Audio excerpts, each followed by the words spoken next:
जम्मू की सड़क पर दो गाड़ियों की टक्कर क्या हुई, वहां का सीन ही बदल गया। टक्कर लगने से नाराज एक महिला हाथ में गड़ासा लिए कार से उतरी और दूसरी गाड़ी के ड्राइवर को मारने पहुंच गई। ये महिला इतनी नाराज थी कि इसने गाड़ी वाले का कॉलर पकड़कर उसे मारने की कोशिश की। महिला के एक हाथ में धारदार हथियार था तो दूसरा हाथ उस गाड़ी के मालिक के कॉलर पर था, जिससे उसकी गाड़ी की टक्कर हुई। दो कारों की टक्कर में कोई अपनी गलती मानने को तैयार नहीं था। बताया गया कि महिला अपने पति को अस्पताल लेकर जा रही थी। इसी बीच एक्सीडेंट हुआ तो उसने अपना आपा खो दिया। हालांकि लड़ाई की खबर मिलते ही पुलिस मौके पर पहुंच गई और हथियार जब्त कर आगे की कार्रवाई की गई।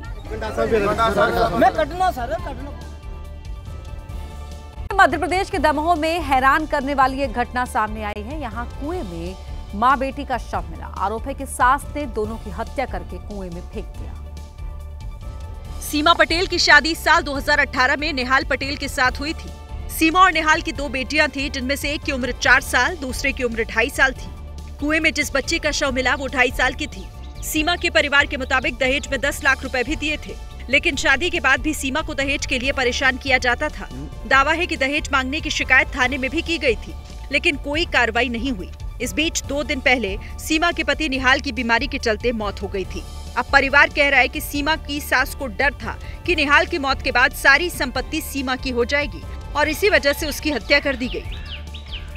हालांकि इस बीच सीमा का एक फेसबुक पोस्ट भी सामने आया, जिसमें उसने मरने की बात लिखी है। मुरादाबाद पुलिस ने एक ऐसे गैंग को पकड़ा है जो लोगों को प्रेम के जाल में फंसाता था और उनका प्राइवेट वीडियो बनाकर ब्लैकमेल किया करता था। पुलिस ने इस गिरोह के जिन 4 लोगों को गिरफ्तार किया उसमें 2 महिलाएं भी हैं। पीड़ित ने बताया कि गिरोह के सरगना जितेंद्र ने उनकी मुलाकात महिलाओं से कराई थी, जिसके बाद प्राइवेट वीडियो बनाया गया और ब्लैकमेलिंग का खेल शुरू हो गया। दावा है कि इस गिरोह ने पहले पीड़ित से 50,000 रुपए लिए और फिर 10 लाख रुपए की डिमांड करने लगी। पीड़ित ने बताया कि जब ये गिरोह उसे गाड़ी में बैठाकर ले जा रहा था, तभी इसने पुलिस को देखकर शोर मचा दिया, जिसके बाद ये गिरोह पुलिस के हत्थे चढ़ गया। पुलिस ने जिन 2 महिलाओं को पकड़ा है, उनमें से एक महिला का आपराधिक इतिहास भी रहा है।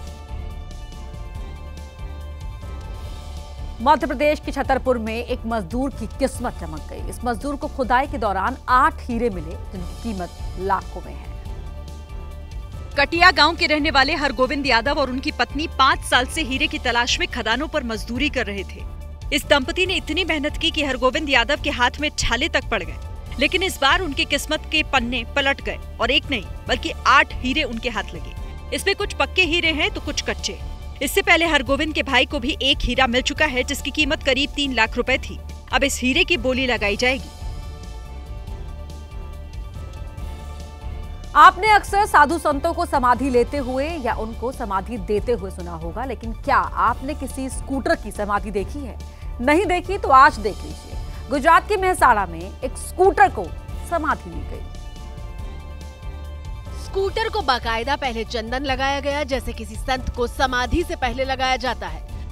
माला पहनाई गई, नारियल फोड़ा गया और फिर विधि विधान के साथ पूजा पाठ कर स्कूटर को नम आंखों से विदाई दे दी।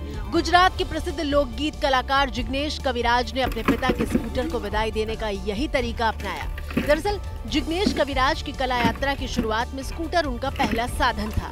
ये वही स्कूटर था जो उनके पिता का था और बाद में जिस पर बैठकर जिग्नेश सफर किया करते थे। शुरुआत के दिनों में भी उनके पिता उन्हें स्कूटर पर बिठाकर कई कार्यक्रमों के लिए ले जाते थे। उत्तराखंड के उधम सिंह नगर से हैरान करने वाला मामला सामने आया है। यहाँ एक स्कूल को कागजों पर मदरसा दिखाकर लाखों की स्कॉलरशिप हड़प ली। 19 अप्रैल को आया था। उससे भी हैरान करने वाली बात यह है कि स्कूल संचालक और मैनेजमेंट के लोग बीजेपी और आरएसएस से जुड़े। स्कूल का नाम सरस्वती स्कूल माध्यमिक है, जो किच्छा क्षेत्र में मौजूद है। दरअसल सरकारी कागजों के मुताबिक साल 2021 और 22 और 2022-23 में उधम सिंह नगर जिले से आए 456 छात्रवृत्ति आवेदनों को संदिग्ध पाया गया।